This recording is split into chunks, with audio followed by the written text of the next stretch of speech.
마태복음 11장 28절 말씀입니다. 수고하고 무거운 짐진 자들아 다 내게로 오라. 내가 너희를 쉬게 하리라. 이 말씀은 물론 율법에 허덕이는 자들에 대한 예수님의 말씀이지만 또한 우리가 고난을 겪지 않으면 이런 초청에 실감나게 응할 수 없고 그래야 예수님께 나아가 힘을 얻는 복을 누릴 수 있다는 이야기로 해석할 수도 있습니다. 어떤 면에서 종교적 삶은 아픔을 아는 데서 시작된다고 해도 과언이 아닙니다. 지금의 상태에 만족하지 못하고 더욱 완전한 상태로 변화하려는 것이 종교라고 볼 수 있기 때문입니다. 그러나 지금의 상태가 완전하지 못하다는 것을 알지 못하면 완전에 대한 갈망도 있을 수 없고 당연히 종교적 추구나 구도의 삶도 있을 수 없습니다. 이처럼 아픔을 자극하는 것은 축복이요. 이런 자극을 통해 생명을 얻게 된다는 것입니다. 병이 있으면 병이 있다는 사실을 알고 이를 인정해야 나음을 바라고 그리하여 나음을 얻게 된다는 것도 같습니다. 구원, salvation이란 말의 어원도 고침, 나음, 완전히 됨을 의미하는 말입니다. 우리의 삶이 병들었음을 아는 것이 바로 생명을 찾음입니다. 고통을 통해 현실의 불안정성이나 모자람을 알고 일단 절망하는 것은 이런 면에서 죽음에 이르는 병이 아니라 생명에 이르는 병 혹은 생명을 향해 가는 여정의 시발점이라 할 수 있습니다. 이런 삶으로서의 여정에 나아갈 수 있는 것은 괴로움을 아는 사람만이 누릴 수 있는 특권이라고 생각합니다. 우리는 신앙생활을 하면서 겪게 되는 안타까운 일들을 많이 대하게 됩니다.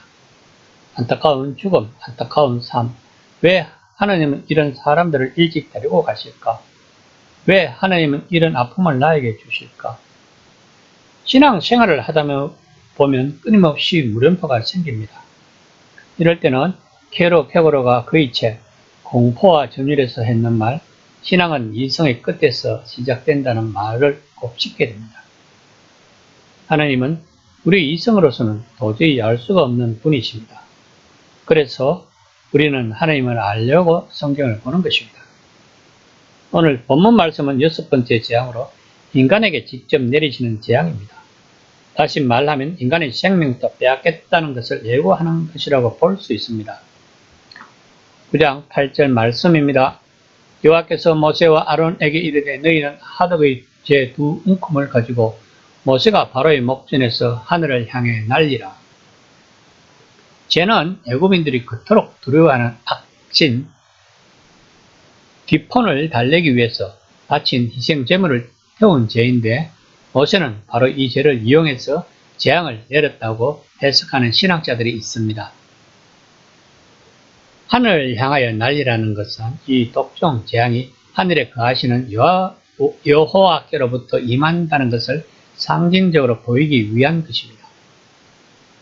9장 9절에서 10절까지 말씀입니다. 그 제가 애굽 온 땅의 티끌이 되어 애굽 온 땅의 사람과 짐승에게 붙어서 악성 종기가 생기니라. 그들이 하덕의 죄를 가지고 모세가 하늘을 향하여 날리니 사람과 짐승에게 붙어 악성 종기가 생기고 악성 종기는 욥의 피부병을 연상시키는데 당시 애굽인들에게는 공포의 대상이 되었던 병이었다고 신명기 28장 27절에서 말하고 있습니다. 11절 말씀입니다.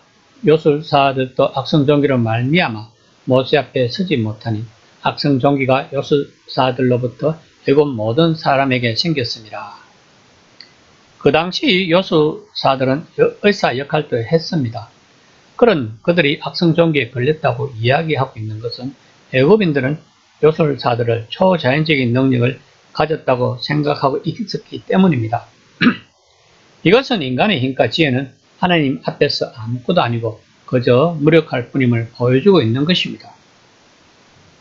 9장 12절 말씀입니다. 그러나 여호와께서 바로의 마음을 완악하게 하셨으므로 그들의 말을 듣지 아니하였으니 여호와께서 모세에게 말씀하신 것 같더라. 이 말은 원래는 선했던 바로의 마음을 하나님께서 개입하셔서 고의적으로 악하고 강팍한 마음으로 바꿔 놓으셨다는 뜻이 아닙니다. 하나님은 결코 어느 누구의 마음도 능동적으로 개입하셔서 강팍하게 하지 않으십니다. 오히려 악한 자들이 그들의 악한 길에서 돌이켜 하여 살기를 원하십니다. 단지 폐역한 인간들이 자신에게 주어진 자유의지를 남용하고 악용하여 그것으로 하나님을 대항하여 자기들의 마음을 스스로 강팍게 했을 뿐입니다. 이에 하나님께서는 이를 강권적으로 막지 않으실 뿐이라고 로마서 1장 28절에서 말하고 있습니다. 하나님은 바로와 애굽인들에게 자기 자신을 나타내려고 끊임없이 재앙을 주시고 있습니다. 다시 말하면 지금 우리들에게 끊임없이 하나님 자신을 나타내신다는 것입니다. 다만 우리들이 모를 뿐입니다.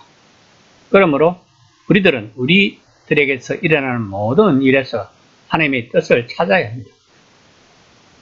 설사 그 일이 하나님 뜻이 아닐지라도 우리는 한 단계 업그레이드된 우리의 모습을 발견하게 될 것입니다.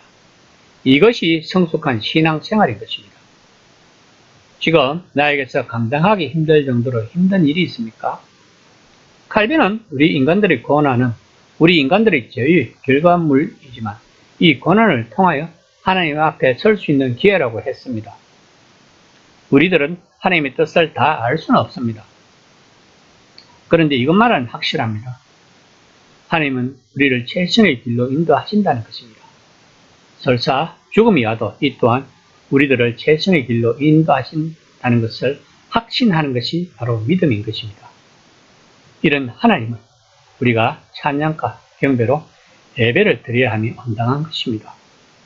이 시간 나는 나의 삶에서 하나님의 뜻을 찾고 삶에서 하나님께 경배와 찬양을 드리고 있는지를 한번 점검하는 시간이 되었습니다.